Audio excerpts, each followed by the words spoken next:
الحمدللہ وحدہ والصلاة والسلام علی من لا نبی بعدہ۔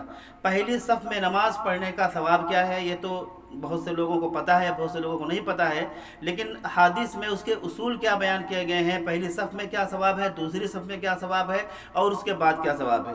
تو چلتے ہیں حدیث شریف میں۔ حضرت عرباد بن ساریہ رضی اللہ تعالی عنہ سے روایت ہے کہ نبی اکرم صلی اللہ علیہ وسلم نے پہلی صف کے لیے 3 مرتبہ مغفرت کی دعا فرمائی ہے، پہلی صف کے لیے 3 مرتبہ مغفرت کے لیے دعا فرمائی ہے، اور دوسری صف کے لیے 2 مرتبہ مغفرت کے لیے دعا فرمائی ہے۔ یہ حدیث جو ہے ترمذی شریف کی روایت ہے۔ دوسری حدیث حضرت براء بن عازب رضی اللہ تعالیٰ عنہ سے مروی ہے کہ رسول اکرم صلی اللہ علیہ وسلم نے ارشاد فرمایا کہ بلا شبہ اللہ تعالیٰ پہلی صف میں کھڑے ہونے والے پر رحمت بھیجتا ہے۔ اللہ تعالیٰ پہلی صف میں کھڑے ہونے والے پر، یعنی جو پہلی صف میں آ کے نماز پڑھتے ہیں تو ان پر رحمت بھیجتا ہے، اور اس کے فرشتے ان کے لیے رحمت کی دعا کرتے ہیں۔ سبحان اللہ، یہ بہت ہی بڑا درجہ ہے، بہت ہی عظیم درجہ ہے ان لوگوں کے لیے جو پہلے وقت پر آتے ہیں، اذان ہوتے ہی آتے ہیں یا اذان سے پہلے آتے ہیں اور آ کر کے پہلی صف میں نماز پڑھتے ہیں، تو ان کا درجہ اتنا بڑا ہے کہ اللہ تعالیٰ خود ان پر رحمت بھیجتا ہے اور فرشتے اس کے لیے مغفرت کی دعا کرتے ہیں۔ سبحان اللہ۔ لیکن مسئلہ یہ ہے کہ کیا ہر وقت کوئی بھی اگر آئے، بعد میں آئے اور وہ جا کر کے پہلی صف میں کھڑا ہو جاتا ہے تو کیا اس کو بھی اتنا ہی ثواب ملے گا؟ اس کے بارے میں چلتے ہیں۔ سورہ احزاب آیت نمبر 57 میں اللہ تبارک و تعالیٰ نے ارشاد فرمایا، ان الذین یؤذون اللہ ورسولہ لعنہم اللہ فی الدنیا والآخرہ واعد لهم عذابا مہینا۔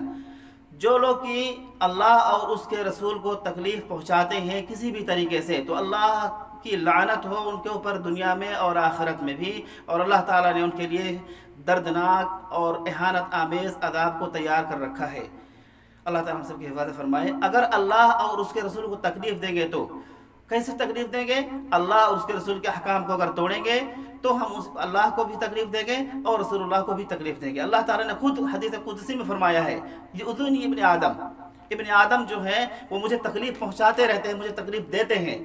کیسے تکلیف دیتے ہیں؟ اب جیسے مثال کے طور پر یہی لے لیجیے آپ، پہلی صف میں اتنا بڑا درجہ ہے ثواب کا کہ لوگ اس کے لیے کوشش کریں، ٹھیک ہے، اچھی بات ہے، لیکن اگر کوئی بعد میں آتا ہے اور بعد میں آنے کے بعد وہ اللہ کے جو بندے ہیں ان کو تکلیف پہنچاتا ہے۔ میں نے دیکھا ہے اکثر جمعہ کے دن خاص طور سے، اور بعض نمازوں میں بھی دیکھا ہے، لوگ بعد میں آتے ہیں اور دھکا دے دے کر کے آگے بڑھتے رہتے ہیں، فلاں کرتے، کسی کو پھلانگتے ہیں، دھکا دیتے ہیں اور آگے بڑھتے رہتے ہیں، اور جا کے پہلی صف میں کھڑے ہونے کی کوشش کرتے ہیں، یہاں تک کہ اگر جگہ نہیں بھی ہے تو ایک دوسرے کو دھکا دے کر بیچ میں گھس جائیں گے، کہیں گے ہم کو پہلی صف میں نماز پڑھنے کا ثواب لینا۔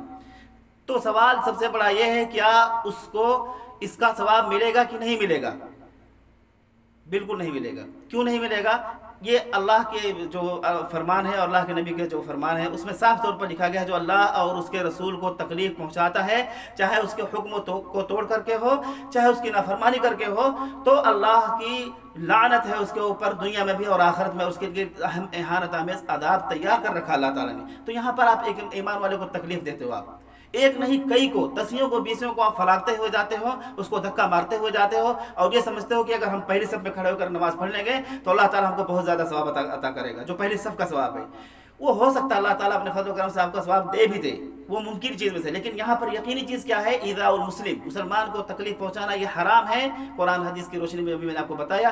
اللہ تعالیٰ سے دعا کہ اللہ تعالیٰ ہم سب کو صحیح دین سمجھنے کی توفیق عطا فرمائے اور اس پر عمل کرنے کی توفیق عطا فرمائے۔ آمین۔ وآخر دعوانا الحمدللہ رب العالمین۔